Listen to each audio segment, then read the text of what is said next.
Hello. Yes, Mr. Johansson, this is Mr. Mancini. I'm the principal at your son's school. Oh, yes. Is anything the matter?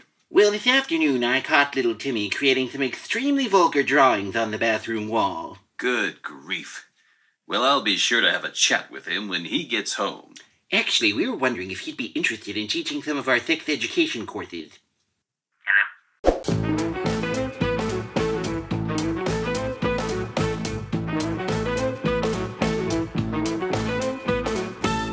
The optical and physical properties match.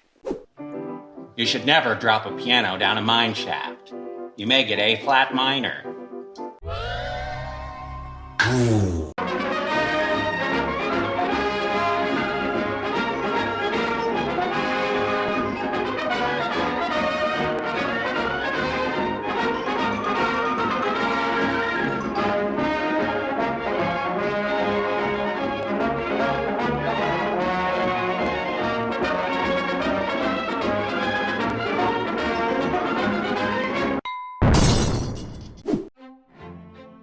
Oh, hello ladies and gentlemen, and welcome to another fun-filled episode.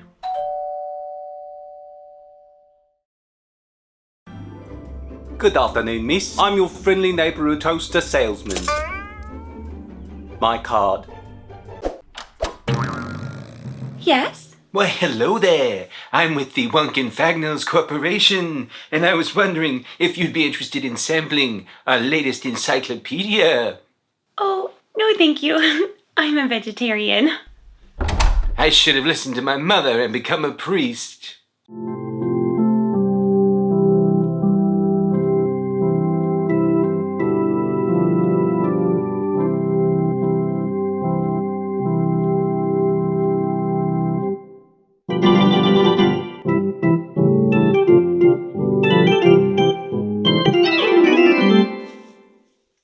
Darkness falls across the land.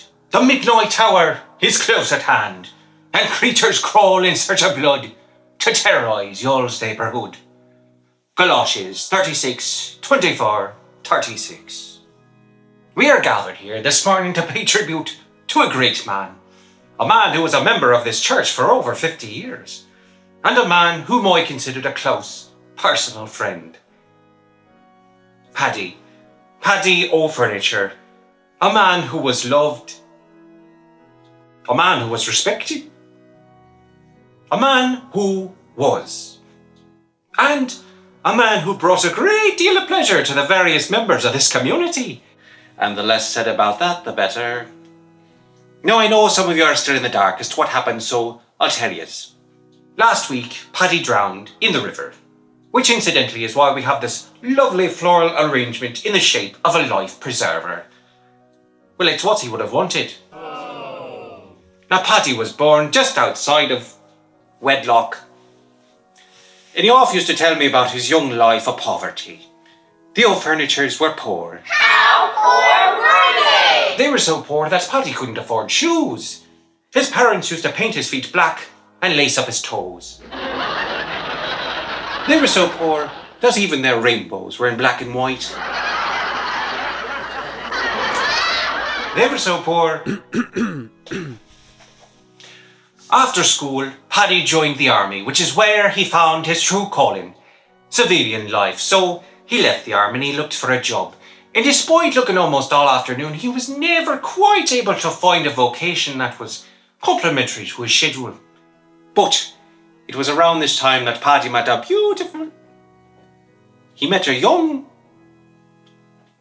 woman, Eileen. Eileen too far. And for Eileen it was love at first sight. And for Paddy it was love after a few. But it was a happy marriage, lasted nearly 70 years, and yielding 2 fine sons. In fact, why don't you and the boyos stand up and show everyone just what a fine family Paddy had. Come on, Eileen. Ah, that's right. Young David, stout lad, salt of the earth, father of 10, ploughs the fields. That's right. And Sean. Quit while you're ahead, son. But what sort of memorial service would this be without mentioning Paddy the wise man? He was off found in the village, sharing his wisdom with the young fellas. Things like, never criticise a man until you've walked a mile in his shoes. That way, if he gets angry, he'll be shoeless and a mile away. Never iron a shamrock. You don't want to press your luck. And eat a prune every day. You'll get a good run for your money. But it wasn't just his wisdom that Paddy was generous with. Oh no, it was his time. Often volunteering for various female youth organisations and clubs, and vigorously coaching the young girls' football team. If there's grass on the field, play ball. That's what he used to say. I never quite knew what it meant, but what? And so we remember Paddy O'Furniture, a feared then a hoving husband. Good afternoon, miss. I'm your friendly neighbourhood vacuum salesman. My card. My doctor says I'm only allowed to smoke one of these a day. Loss of control. Let's go to town. You've heard of heavenly bodies, haven't you? The heat they can produce will certainly melt ice. Generates enough heat to melt a pound of iron. That's a lot in anybody's language. Well, here's another nice mess you've gotten me into.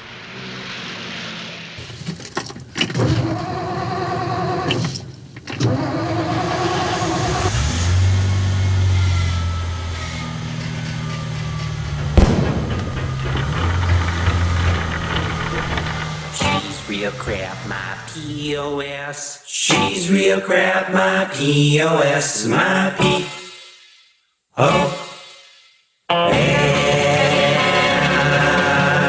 Let me tell you now just how it feels driving down a rusty old tin can on wheels. Can't you get from A to B?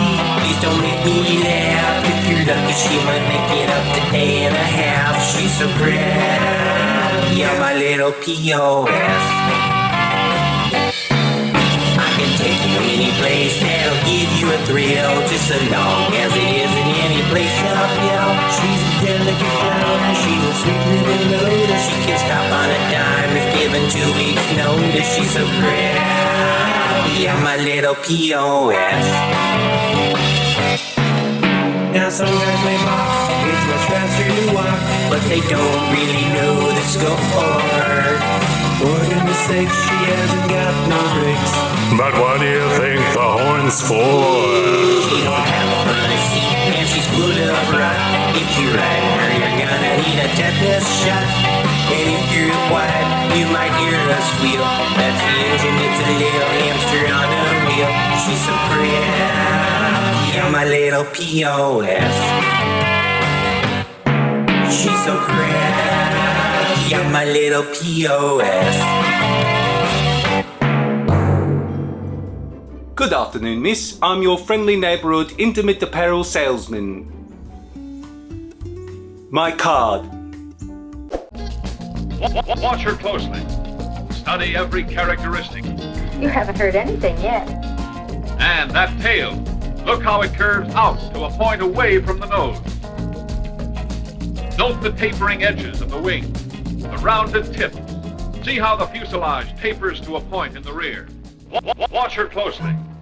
You haven't heard anything yet. Must this program persistently insist on insulting the intelligence of its audience by delving into the muck and mire of the baser human instincts? We can only hope so.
Good afternoon, miss. I'm your friendly neighborhood.